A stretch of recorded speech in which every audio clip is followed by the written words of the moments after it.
Chapter 6. Then said Solomon, The Lord has said that he would dwell in the thick darkness, but I have built an house of habitation for thee, and a place for thy dwelling forever. And the king turned his face, and blessed the whole congregation of Israel, and all the congregation of Israel stood. And he said, Blessed be the Lord God of Israel, who hath with his hands fulfilled that which he spake with his mouth to my father David, saying, Since the day that I brought forth my people out of the land of Egypt, I chose no city among all the tribes of Israel to build an house in, that my name might be there. Neither chose I any man to be a ruler over my people Israel. But I have chosen Jerusalem, that my name might be there, and have chosen David to be over my people Israel.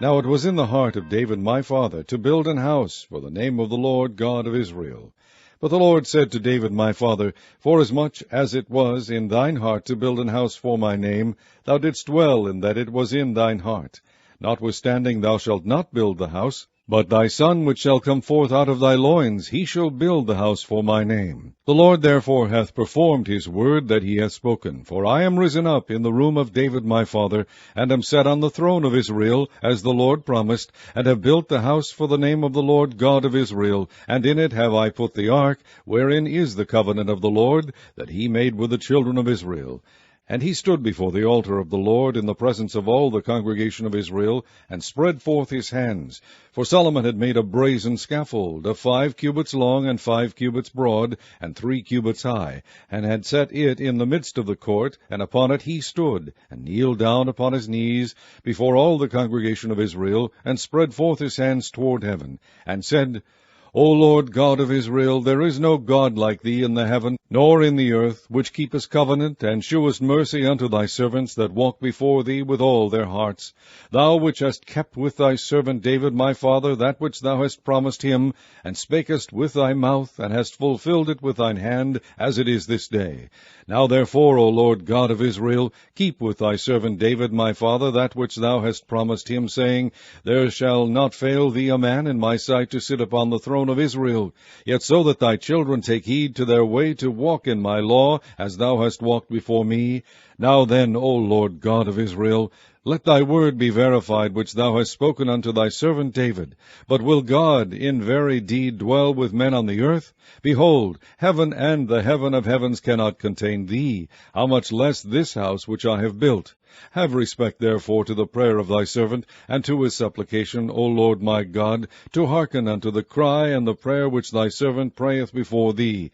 that thine eyes may be open upon this house day and night, upon the place whereof thou hast said that thou wouldest put thy name there, to hearken unto the prayer which thy servant prayeth toward this place. Hearken therefore unto the supplications of thy servant and of thy people Israel, which they shall make toward this place. Hear thou from thy dwelling place, even from heaven, and when thou hearest, forgive. If a man sin against his neighbor, and an oath be laid upon him to make him swear, and the oath come before thine altar in this house, then hear thou from heaven, and do, and judge thy servants, by requiting the wicked, by recompensing his way upon his own head, and by justifying the righteous, by giving him according to his righteousness. And if thy people Israel be put to the worse before the enemy, because they have sinned against thee, and shall return and confess thy name, and pray and make supplication before thee in this house, then hear thou from the heavens, and forgive the sin of thy people Israel, and bring them again unto the land which thou gavest to them and to their fathers. When the heaven is shut up, and there is no rain, because they have sinned against thee, yet if they pray toward this place, and confess thy name, and turn from their sin when thou dost afflict them,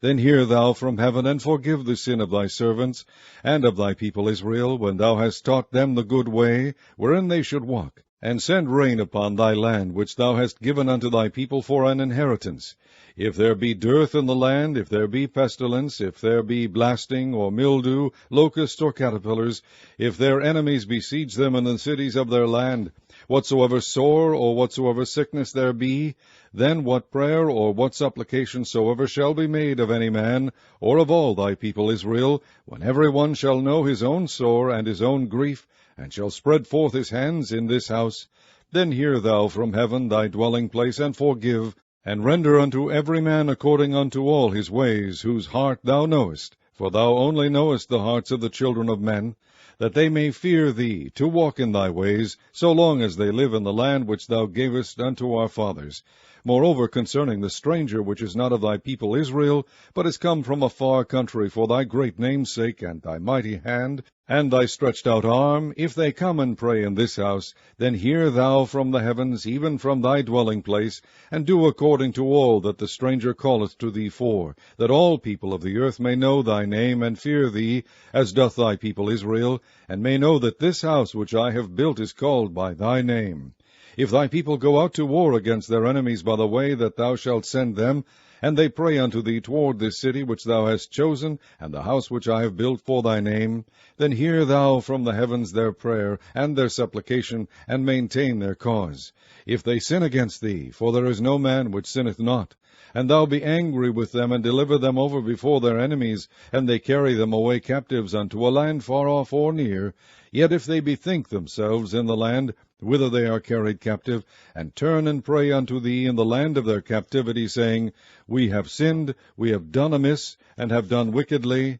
if they return to thee with all their heart and with all their soul in the land of their captivity, whither they have carried them captives, and pray toward their land which thou gavest unto their fathers, and toward the city which thou hast chosen, and toward the house which I have built for thy name, then hear thou from the heavens, even from the dwelling place, their prayer and their supplications, and maintain their cause, and forgive thy people which have sinned against thee. Now, my God, let, I beseech thee, thine eyes be open, and let thine ears be attent unto the prayer that is made in this place. Now therefore arise, O Lord God, into thy resting place, thou and the ark of thy strength. Let thy priests, O Lord God, be clothed with salvation, and let thy saints rejoice in goodness. O Lord God, turn not away the face of thine anointed. Remember the mercies of David thy servant,